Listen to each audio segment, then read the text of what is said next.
We are not rich by what we possess, but by what we can do without. He who is cruel to animals becomes hard also in his dealings with men.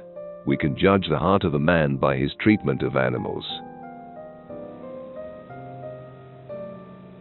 Act in such a way that you treat humanity, whether in your own person or in the person of any other, never merely as a means to an end, but always at the same time as an end. Look closely. The beautiful may be small. One who makes himself a worm cannot complain afterwards if people step on him. Two things fill the mind with ever-increasing wonder and awe. The more often and the more intensely the mind of thought is drawn to them: the starry heavens above me and the moral law within me. I had to deny knowledge in order to make room for faith. For peace to reign on earth, humans must evolve into new beings who have learned to see the whole first. All our knowledge begins with the senses, proceeds then to the understanding, and ends with reason. There is nothing higher than reason. Seek not the favor of the multitude. It is seldom got by honest and lawful means. But seek the testimony of few, and number not voices, but weigh them.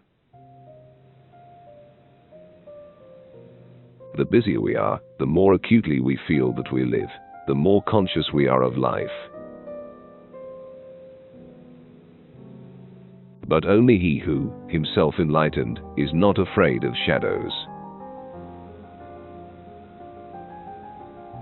Space and time are the framework within which the mind is constrained to construct its experience of reality.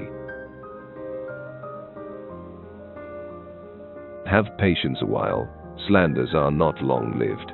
Truth is the child of time. Ere long she shall appear to vindicate thee.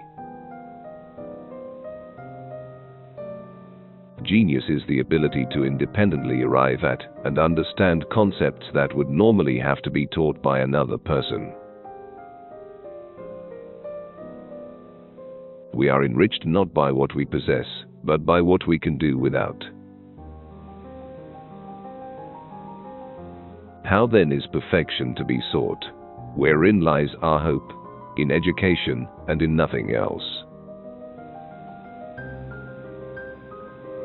Act only according to that maxim, whereby you can at the same time will that it should become a universal law.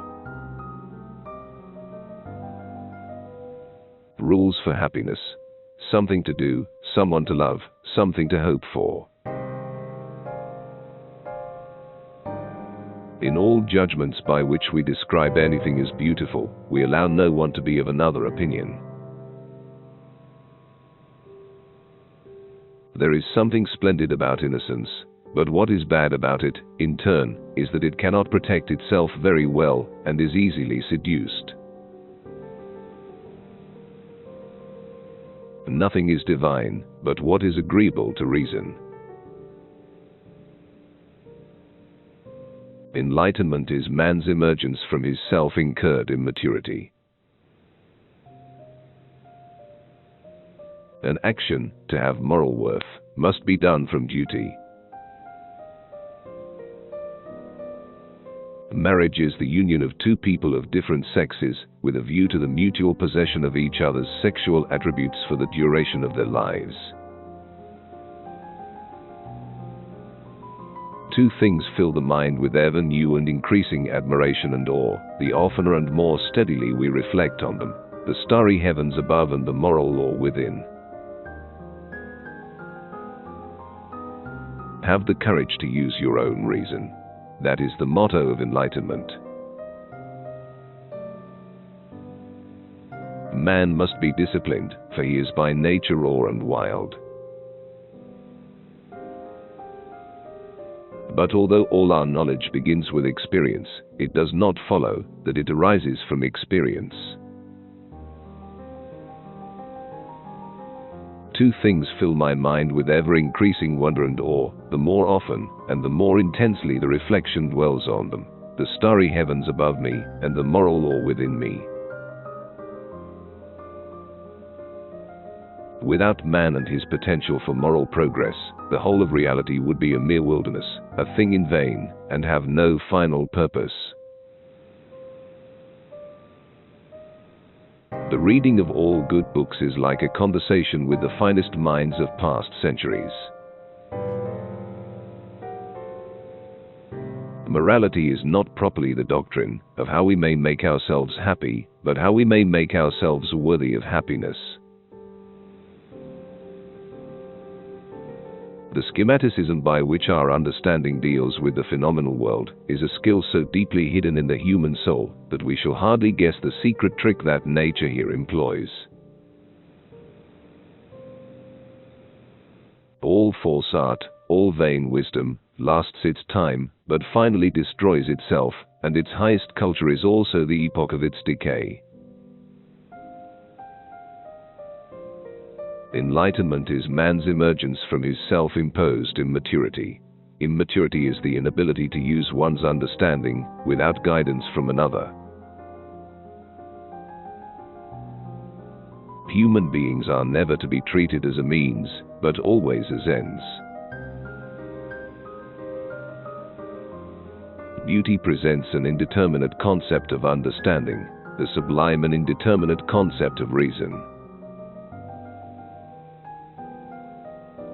By a lie a man throws away, and as it were annihilates, his dignity as a man. From the crooked timber of humanity, a straight board cannot be hewn. Dignity is a value that creates irreplaceability. Only the descent into the hell of self-knowledge can pave the way to godliness. A categorical imperative would be one which represented an action as objectively necessary in itself, without reference to any other purpose. Simply to acquiesce in skepticism can never suffice to overcome the restlessness of reason. Two things fill the mind with ever new and increasing admiration and reverence: the more often and more steadily one reflects on them, the starry heavens above me and the moral law within me. What might be said of things in themselves, separated from all relationship to our senses, remains for us absolutely unknown. Better the whole people perish than that injustice be done.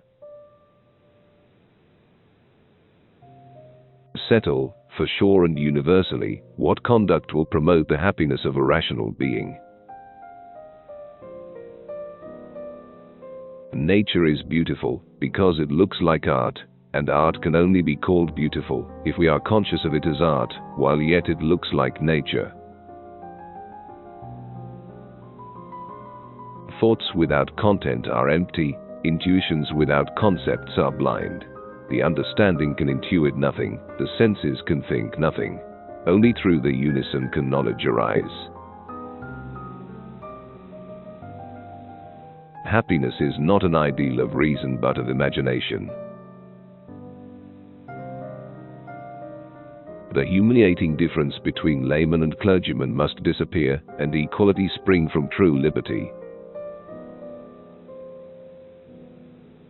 Immaturity is the incapacity to use one's intelligence without the guidance of another. Act that your principle of action might safely be made a law for the whole world. An action is essentially good if the motive of the agent be good, regardless of the consequences. I shall never forget my mother, for it was she who planted and nurtured the first seeds of good within me. She opened my heart to the lasting impressions of nature. She awakened my understanding and extended my horizon, and her percepts exerted an everlasting influence upon the course of my life. The possession of power inevitably spoils the free use of reason. Morality is not the doctrine of how we may make ourselves happy, but how we may make ourselves worthy of happiness. All thought must, directly or indirectly, by way of certain characters, relate ultimately to intuitions, and therefore with us, to sensibility, because in no other way can an object be given to us. All human knowledge begins with intuitions, proceeds from thence to concepts, and ends with ideas.